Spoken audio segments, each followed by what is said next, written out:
Shabbat Shalom, everyone. Mazel Tov and Yasher Koach, Jonathan. Should be very proud. I was raised in a home that was full of books. Store-bought, library borrowed, and acquired through Book of the Month clubs. As a youth, I needed to be reminded that my books were to disappear during meal times. That may be the reason why I've cultivated the habit of rising early in the morning so I can shoehorn in reading time with my breakfast. And to this day, family members, in anticipation of a prolonged stay, utter sighs and roll their eyes when I suggest visiting a bookstore. And owing to the pandemic, with all its accompanying indoor time, books have become more treasured companions than ever before. As Jews, we are often referred to as the people of the book. Our Jewish view of the world and those with whom we share it, defined by the Torah, the Hebrew Bible in its entirety, the Mishnah, Talmud, and all the subsequent codifications of Jewish law, Midrash, that revealing explanatory material on the Bible compiled over centuries by our rabbis of antiquity, the volumes of classical commentary, and responsa, the never-ending corpus of questions and answers pertaining to Jewish practice that rabbis have put to one another over hundreds of years and still do. These books rest proudly on my shelves. I'm also proud that more contemporary chronicles, interpretations, and fictional renderings of Jewish and Israeli life are within my library. And I'm gratified that so many recognized classics of world literature, including a few signed by their authors, have a place of honor in my home. The contemporary author and critic Adam Kirsch writes, "Before 70 of the Common Era, Judaism was centered on the temple, a physical place where people worshiped, sacrificed, and celebrated their holidays. It was where they connected to God. But after the temple was destroyed, Judaism had to find other ways to connect to God. And the answer was through the study of sacred texts, particularly the Talmud. As Jews, ours was a transformation from a temple-based to a text-based culture. But what do we learn, to our despair, when communities today deem near universally acknowledged classics unsuitable for their readers, their youth in particular?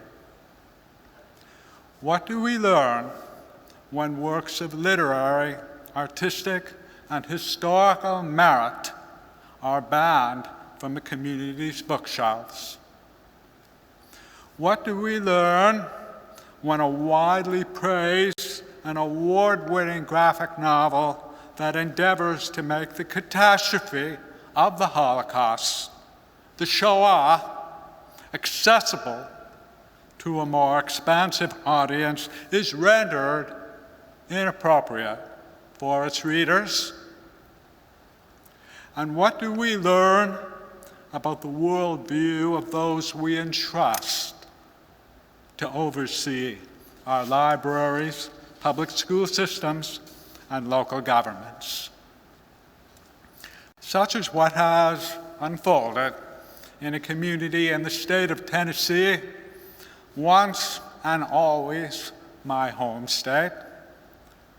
Such is what has transpired regarding Mouse, A Survivor's Tale, American author and cartoonist Art Spiegelman's Pulitzer Prize-winning 2-volume autobiographical story of his family's horrific experiences in the Holocaust, a story that has been part of my family's library since its publication in the 1980s. Last month, and not coincidentally, because there is no such thing as a coincidence, at the same time as International Holocaust Remembrance Day, a Tennessee school board voted to ban Mouse because the story contains material the board members believed to be inappropriate for their students. In the words of one official, there is some rough and objectionable language in this book, to which Mr. Spiegelman has responded, "This is disturbing imagery, but you know what? It's a disturbing story."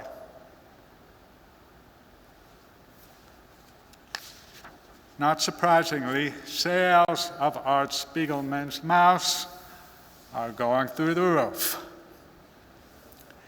During 2021, almost 100 American school districts endeavored to ban books from their libraries.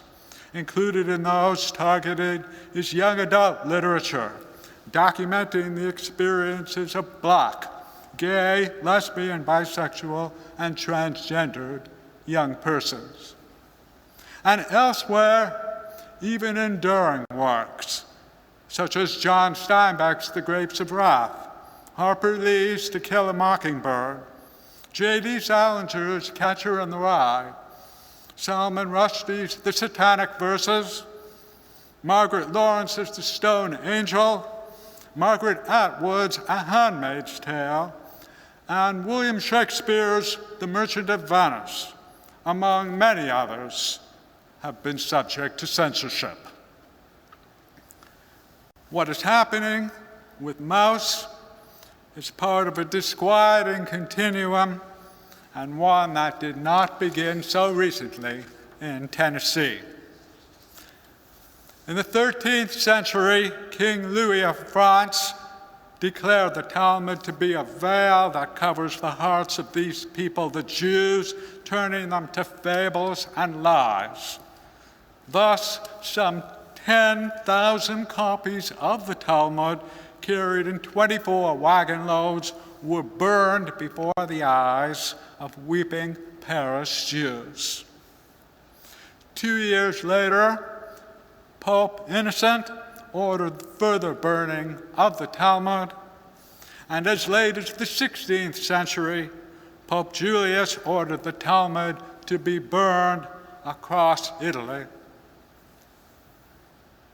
In 1933, the year Adolf Hitler and the Nazi Party assumed power in Germany, students throughout the country tossed books by Sigmund Freud, Albert Einstein, Heinrich Heine, and Thomas Mann, among others, considered un-German in spirit, into the fire. In November of 1938, as Kristallnacht, the night of broken glass, raged through Germany, Torah scrolls, save those that could be rescued and hidden, were burned by the Nazis and their enablers.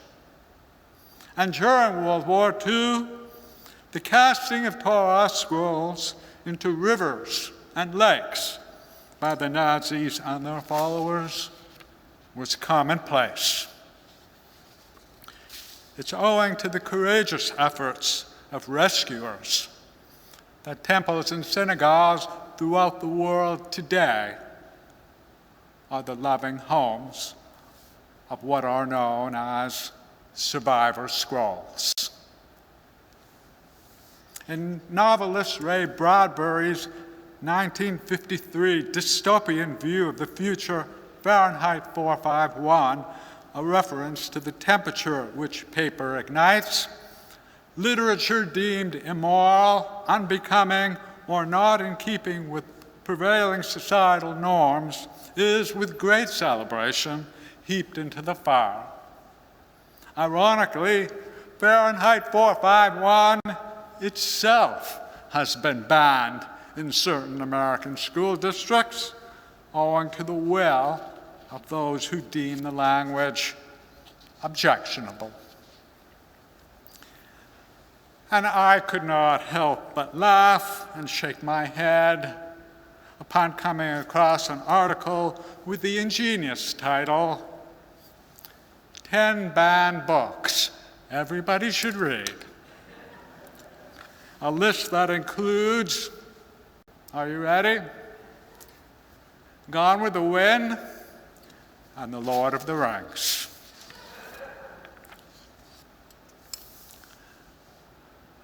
As a lover of literature and one who views the development of our youth's minds, hearts, and spirits as an imperative, I view these acts of censorship with consternation, and so should we all. Because to read is to enhance our minds, elevate our spirits, and stir our sentiments. Our imaginations soar, our horizons are broadened, our understanding of human nature is deepened. To read implies transitioning to different times and places while experiencing in an up-close and personal fashion how the other half lives. The great Greek dramatists of 2,500 years ago perhaps put it best in their employment of the term catharsis, the freeing of our emotions. Within the Jewish Museum, adjacent to Hebrew Union College, Jewish Institute of Religion, our rabbinical seminary in Cincinnati, there is suspended by wires from the ceiling and within a plexiglass case, a survivor Torah scroll. Owing to the damage this Torah sustained in the Holocaust, it can no longer be used for worship. But rather than storing it away in a geniza, that is a repository for older Jewish texts, the scroll is aloft, gently resting between the heavens and the earth. A reminder that our Jewish view of the world flows from the divine, and it is up to us who are grounded to learn and apply the best of our Jewish and human selves towards healing our communities. The Roman statesman and scholar Marcus Cicero, 2,100 years ago, said, "A house without books is like a body without a soul."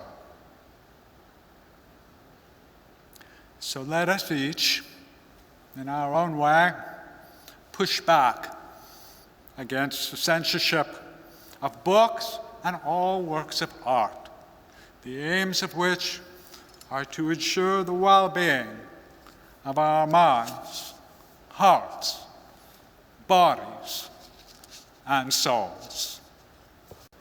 Can you hear that song? May it be God's will.